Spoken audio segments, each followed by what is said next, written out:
this is Cathy Harris. My website is cathyharrisinternational.com. Our organic food movement website is virtualorganicgardenclubs.com.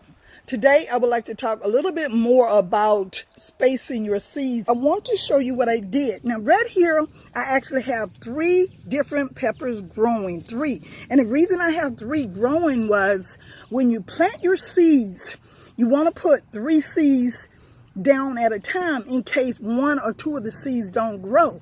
It's going to increase your chances of getting a yield.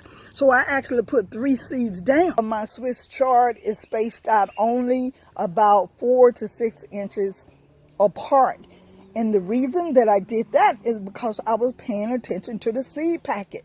But what you need to do, you need to go on youtube.com and see how they are spacing certain foods out on there. So again, you don't want to just listen to what is on the seed packet when it comes to spacing food out. Now, if you space your food too close together, it's going to stunt the growth.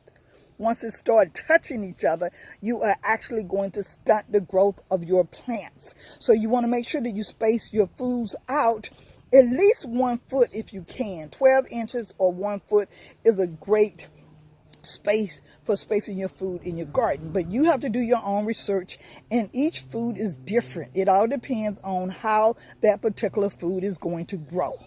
So again, you need to figure it out. Once you plant a certain foods, the next time you plant that food, you should have a good understanding of how you need to spread that food out.